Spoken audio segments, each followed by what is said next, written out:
make it.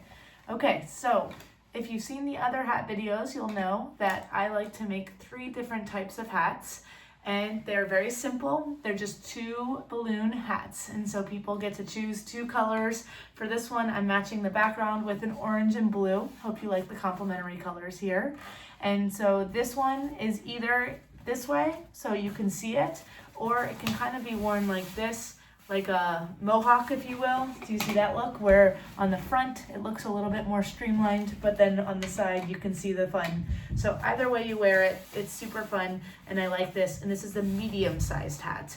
So if you've seen the other one, we've got the low one that's super twisty, but it's all the way around the head. This one goes a little bit higher, and then you'll see the other one on another video that goes the highest. So here we go, let's get started. Like I said, for this one, I chose orange and blue, but you can pick any colors you would like. You're gonna blow them up pretty much all the way because you don't need to twist the actual balloon, just put the balloons together. So I'm blowing them both up quickly, all the way to the top. And then the one here that you need to know is that it's easier to be able to have the person there to kind of know the size for this one, because it is a guessing game otherwise. Now, I know you can do it, but it's nice to have the person there and then you can kind of see their head size.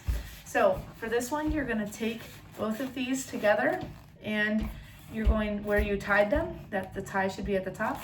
You're gonna go ahead and twist together.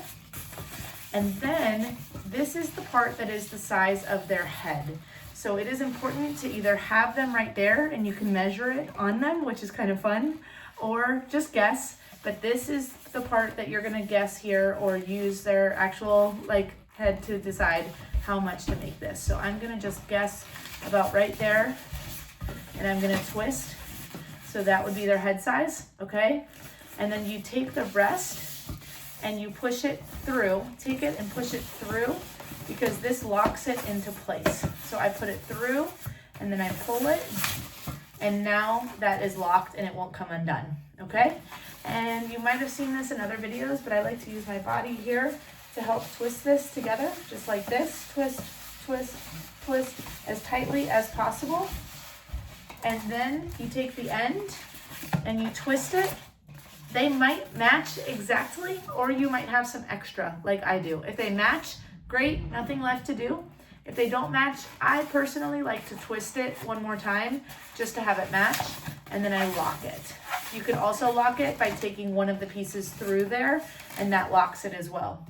The final part here is to take this part and connect it to this part. So all you're gonna do is take all of this together. It feels complicated at first, but just trust it and just take 1 or 2 of these pieces, and all you gotta do to connect it is just push it through. And so once you push it through, if you just pick one piece to kind of connect it through, it totally works. So there you go. Remember, you can wear it this way or this way. It does not matter, whatever the preference is. I hope you enjoy my hats and the hat that you can now give to others. Enjoy, and remember, that's amazing.